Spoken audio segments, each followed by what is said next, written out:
Prussia and France for a very long period of time had this conflict of the custody or to secure the places called Alsace and Lorraine. Why were the villagers sitting at the back of the class? There's also another question over here. They were sitting because they regretted the fact that they did not go to school much. If you have not shown love to your own native language, French it was, why will the German people respect it? They will definitely question your identity.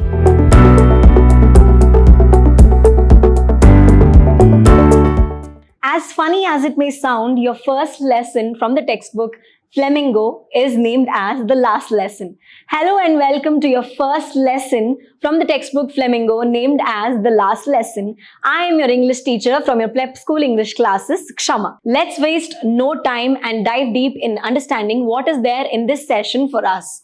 So we're going to talk about the author of this lesson, who is none other than Alphonse Daudet, and the background of this lesson, what is the last lesson about anyway. The summary of the lesson, and we're going to recap what were the essential elements out of this last lesson. Without wasting any time, I have a couple of questions for you, okay? Is there a hobby or a task that you wanted to do for a very long period of time, or which you just keep on procrastinating all the time, thinking that you have a lot of time, let's do it tomorrow, if not tomorrow, chalo, let's do it day after tomorrow, or a month later? Is there a hobby or a thing that you always wanted to do, or a place that you really wanted to visit, and people who you really wanted to talk to, but you're still procrastinating, thinking that you can do it tomorrow or day after tomorrow? And are there connections that you have to rebuild? For example, if there is one situation that you encountered where you had to fight with your loved ones and then you just kept it aside, you never touched it, or you never tried to revive the whole bond, okay? Are there things that were, undone that you really wanted to do, but you did not do because assuming that you had time? But what if? I have questions for you. What ifs will be answered in this lesson. Coming to the part of the author. The author for today is Alphonse Daudet, who is a French novelist. He has a wonderful, unique name, is it not? He is a short story writer, and he started his career as a teacher in the south of France. But after a not so sweet encounter with the students, he changed his profession and decided to take up writing. Okay, he is a French novelist. He is also a short story writer, and who started his career as a school teacher. But after horrific encounter with the students, he decided, okay, this is not my cup of tea. Let me change my profession and become a writer. So that's Alphonse Daudet for you. Moving forward, there are a couple of background information that you really need to know. So what is the first thing? That is the Franco-Persian War. Let me tell you, France and Prussia. Prussia is nothing but a collection of Germany, Poland, and parts of Austria. These three together were called as Prussia. Prussia and France for a very long period of time had this conflict of the custody or to secure the places called Alsace and Lorraine. And finally, in the war that happened in 1870, Prussia won over France, led by Bismarck. Who was the leader of Prussia? Bismarck. Okay. In his leadership, I know there's a lot of social science going in English classes, but bear with it for some time, because this over here is very important as a backdrop for the story that we are going to study. Okay. So the leader of Prussia at that time was Bismarck, and under his leadership, they won the war against France. Now, Alsace and Lorraine obviously goes to the custody of who? Prussia. This story over here, when we talk about it, it is through the perspective of the little character called Little Franz. His name is Franz. We are going to look at how the aftermath of war. We know that war is of no good to the individuals that are a part of the war. War, I'm sure, could be, have done good deals to the authorities or who are there in the higher positions. But think of the small constituent particles of those whole huge war. Think of the people and the individuals that are part of the war. It will do no good to them, right? Now that France has lost over Prussia, there are a lot of things that will undergo change. What sort of change? Are they good? Are they bad? Now we know that war can be of no good to anyone. Over here in this story, we are looking at the story through the lens of a character named Franz. He's a little boy. In the school of France, what is the change that is taking place? How is it affecting the younger generation? That is kids like Franz and his older generation. How is it affecting? What are they regretting? What is happening? Let's find out. Okay. Now over here in the morning setup, Franz wakes up and realizes that, starting up with the story, the setting is as such. Franz woke up and he realized that, oh God, I am late for the school. And when he realizes that, he also realizes that his teacher is also another character in the story, who is M. Hamill. Okay, there's little Franz and there is M. Hamill.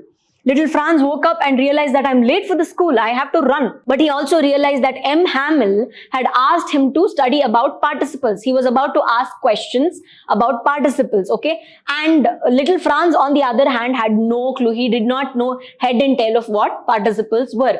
This M. Hamill is a French teacher, and little Franz has no idea about what participles are and what questions M. Hamill is going to ask. Now, does that happen to you as well? Do you also become anxious when you know that there is a test or your teacher is about to ask some questions? He wakes up and then gets ready for the school, and he's in the rush. He has to reach school. But the view outside, when he goes outside, it is so soothing, it is so picturesque that it was so tempting for him to just go, throw his bag away and just go and join the nature. But he had to resist it because he had to go back to school. It was, time was running short. He really had to rush back, and then he ran towards his school. But on his way to school, he saw the notice board. Now, this notice board over here had been the flag bearer of all the bad news or bad messages for a very long period of time for them. From these notice boards only, they had gotten to know that they have lost the war against Prussia and a lot of things are going to change. On his way to school, he had also seen the Prussian army drilling behind the sawmill. Now over here, what was there exactly on the notice board? Did our little Franz have time to look at this notice board? No, he did not have time. But in his mind, he thought, what's the matter now? What could be the matter now, man? But then he ignored that and he was about to rush. And there, he noticed that the blacksmith and his apprentice were looking at the notice board, and they looked at him and told that, don't go so fast, bub. You'll get to your school in plenty of time. They said, don't rush. Go, you'll have plenty of time. Now, little Franz thought that they're actually making fun of him. The fact that he's late, they're not even considering it and they're making fun of me is what he thought, and he ran to the school. But were they actually making fun of him? Was it their intention? Let's see. But when he reached the school, there was something unusual about the whole aura of the school. Every day when he went to school, he could hear a lot of banging of the desks, a lot of people moving their desks, teachers banging the rulers on the desks, and all the kids repeating the lessons in unison. When the teacher says one, ones are one, there are plenty of kids repeating after the teacher, one, ones are one. Nothing of that sort was heard that day. This was very unusual. He felt like he has come to some other place altogether. What is happening? But then he thought that, okay, let me just slide into the class without anybody noticing, since it was so quiet, as though it was a Sunday morning. Sunday morning, nothing happens on a Sunday morning, right? Everybody is resting. So there's no noise, no vehicle is moving around, no people talking to each other. It was as quiet as a Sunday morning when he went to school. So when he tried to just make his way through the benches and reach the classroom, he was noticed by Mr. Hamill. But Mr. Hamill, on the contrary, without being, angry on him, he said, go to your place quickly, little Franz. We were starting without you. Hey, little buddy, we were starting without you. Come, sit in your place. That was bizarre. That was really, very strange to happen. M. Hamill is never that kind. How is it that he's not angry about the fact that I'm late? Franz was confused. But what confused him further was the fact that in the last rows of his class, over here, in the last row, he could see the villagers sitting. He saw old houses sitting. He saw the former mayor, the former postmaster, everybody also sitting in the class. Former mayor, when I say their posts have been changed. They are former mayor and former postmasters. They were also attending that French class that day. What is wrong? Why are they here?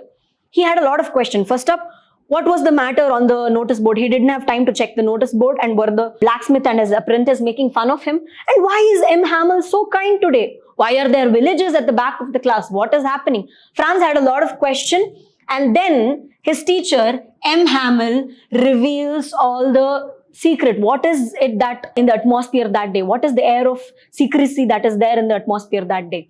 He says, children, this is the last lesson. This is the last lesson. Okay, this is the last lesson I shall give you.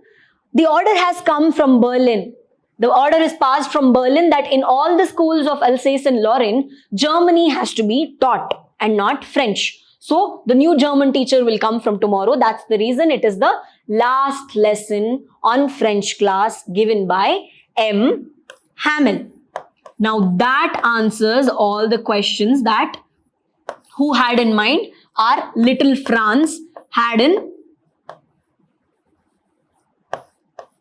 mind. What was the first question? On the notice board, it was written that the order had come from Berlin to teach Germany in all the schools of Alsace and Lorraine, which means these teachers are going to change. And that's the reason the apprentice said, you'll have plenty of time. Don't worry, you won't be late. This will be a last class. From tomorrow, you'll have another sessions. You'll have less sessions on German. Now, why were the villagers sitting at the back of the class? There's also another question over here. They were sitting because they regretted the fact that they did not go to school much and they did not learn their own language. What is their language? Their language was French, of course. They regretted the fact that they did not learn their own language. Now, when I say their own language, language is very much a part of one's identity. Whenever we speak our own native tongue, it gives us so much confidence. It makes us feel a lot good, a lot better in our own language, right? Whenever somebody hits you, it is always in your own native tongue that you cry out, right? That's one of Tenali Rama's ideas. Over here, it is indeed proven that language is one's part of the identity, and if you take that away from person, when you threaten their own identity and existence, it is how you take control over people. It is nothing but linguistic chauvinism when you impose your language and your ideas on other people and take away their ideas, their culture. It is nothing but linguistic chauvinism. You are trying to gain control over them, right? Moving forward, what happens later is that when Franz realizes that this is his last lesson, this is the last opportunity that I have to learn French, he feels really bad. Now, till this moment, he had no clue about the head and tail of participles of French, right?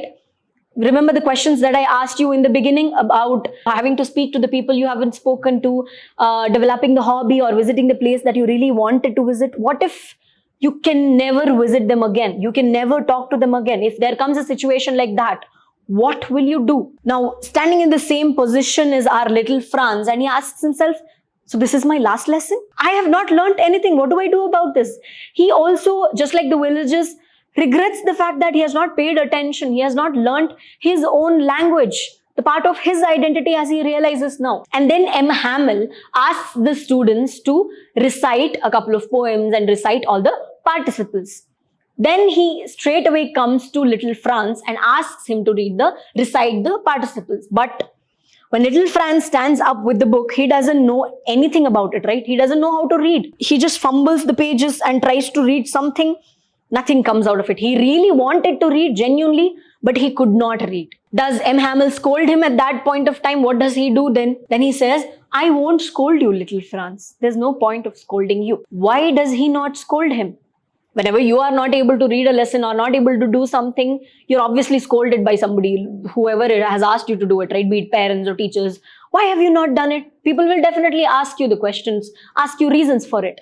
Now over here, our teacher says, I won't scold you, little Franz. Why? Because he says, it is the problem with the generation of Alsace and Lorraine.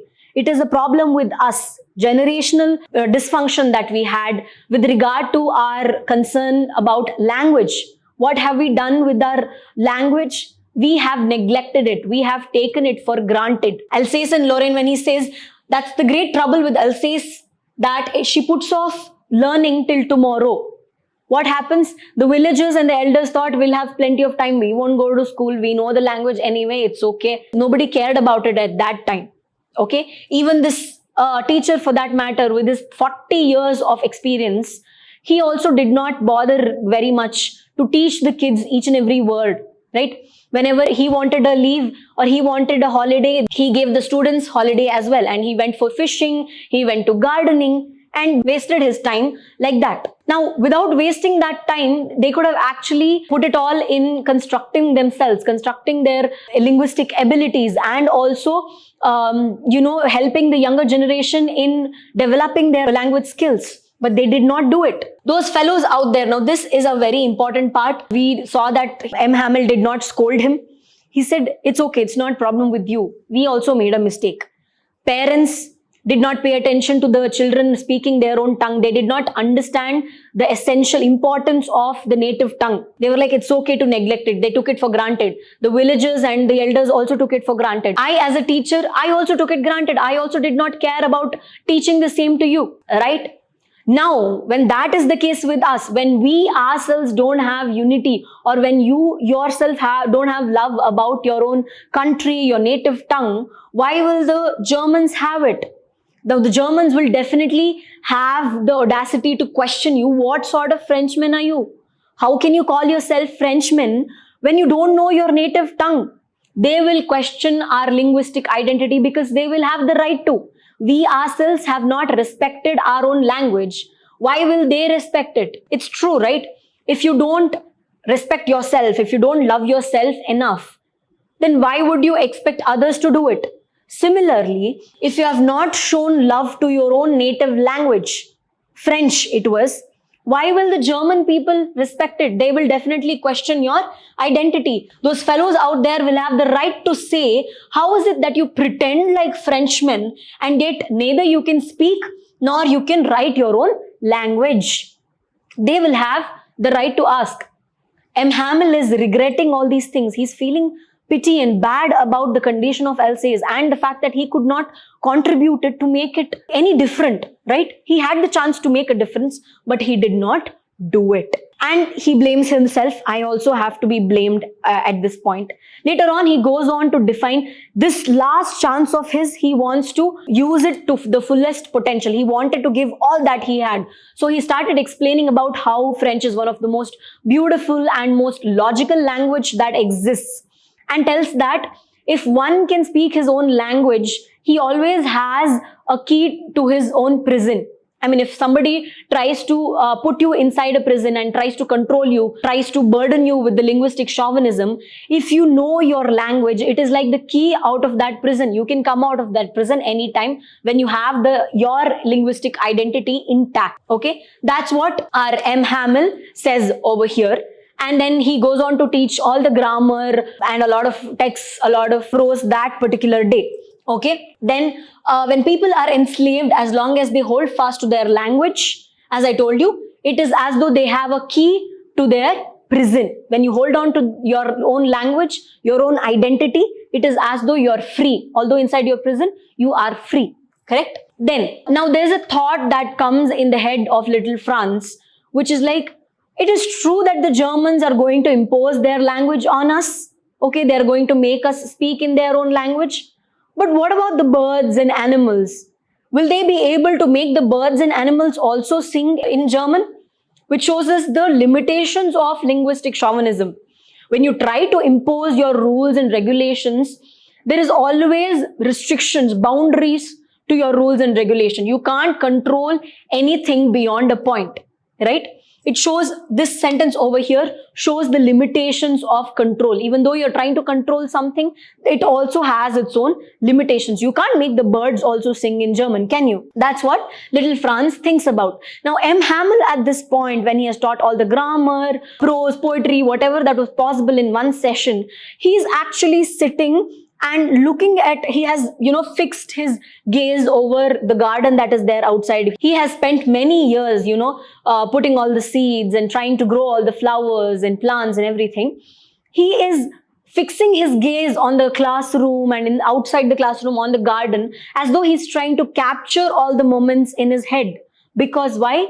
Him and his sister, they are supposed to leave France and move out.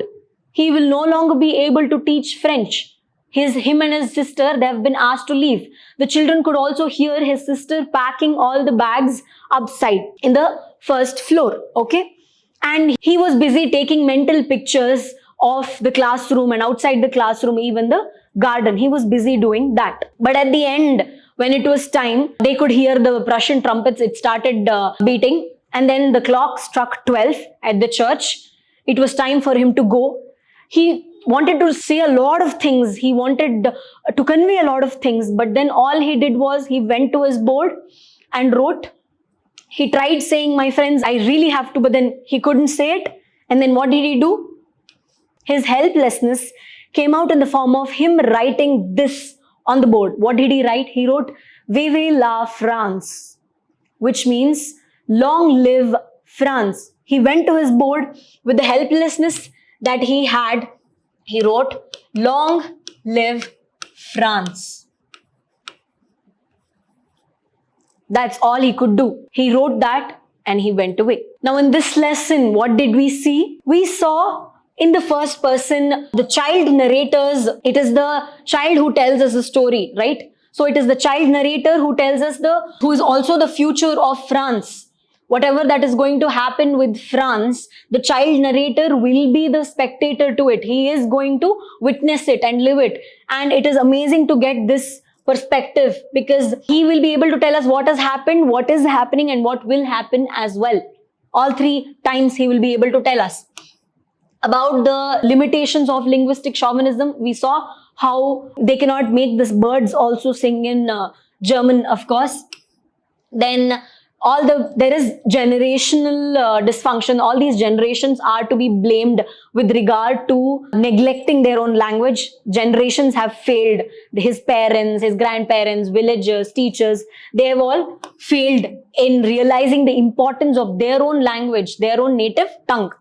Then when he says at the end, how well I remember the last lesson, he was completely connected to what was happening. He really wanted to pay attention. That last lesson, when he paid attention, everything made sense. Everything was very easy. And he completely regretted the fact that he had not paid attention till now. Does it mean that there is sign of hope? He may still go on to study French on his own, right? When he realized that he has love for his language in him. This is my last lesson. I have not even, studied how to write, how to read. And in the end, everything made sense. It was easy actually, but I did not pay attention. The last lesson, I remember it very well. So does that mean there is a sign of hope there? Then when the church clock struck 12, the Persian trumpet started hitting and it was the end of it. Long live France. Those fellows out there is language and identity crisis. The Germans being able to question the French about their own language, about their own ability to speak and write is much evident. And these French people, they are actually losing it as with regard to their language as well because they don't know how to write. They don't know how to read as well. They have not paid attention. In unison, if they would have thought about making their language strong, thereby making their country strong, they would have been able to stand up against the Germans and say, no, we know how to speak our language. We are proud of our language. But now they cannot say it like that. It is only pretense when you say, I am proud of my language and then you don't know how to write and read, right? Wars don't recognize individuals. Now over here, the war has happened, Prussia has won, France has lost it. But will they realize the fact that there are kids like little Franz? He has not studied French yet. He doesn't know how to speak and read.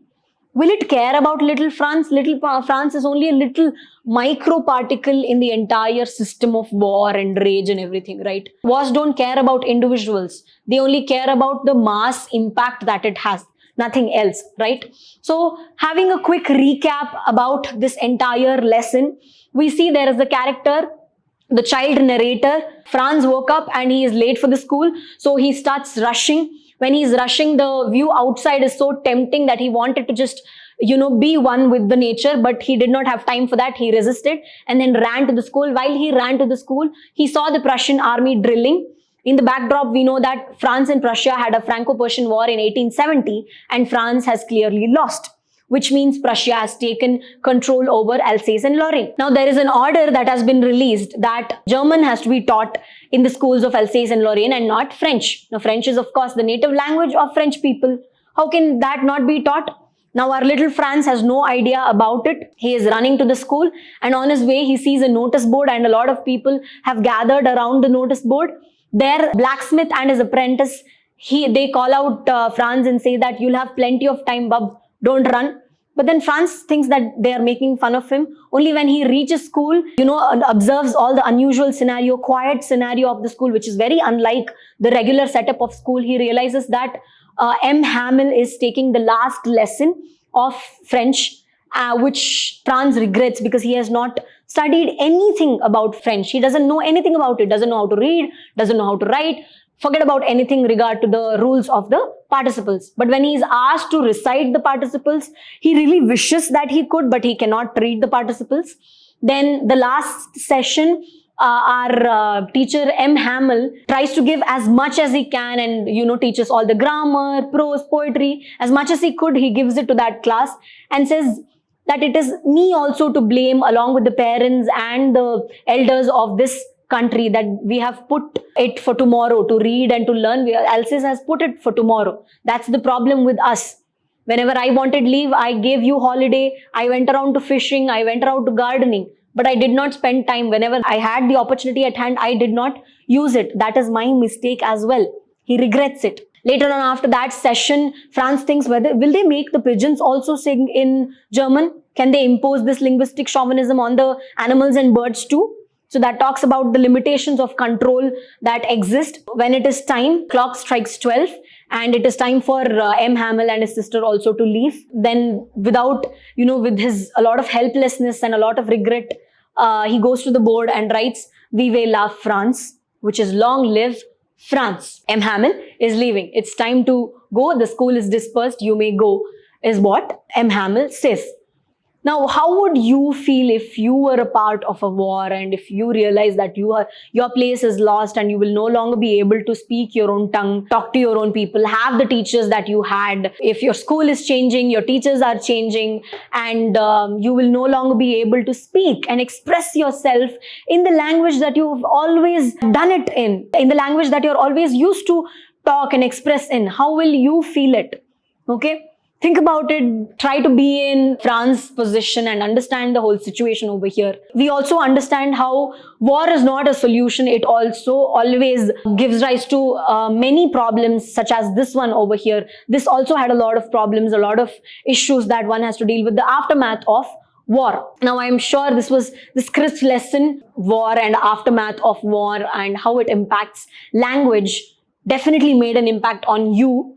So go read the lesson thoroughly. If I have missed out on any details, let me know about it. We'll discuss about the same in the upcoming classes. On that note, I hope I have made myself very clear with this story. Go back and see all the details if you have missed on any details and come back with a lot of questions and doubts. Okay, I'll see you all in the next class. Thank you.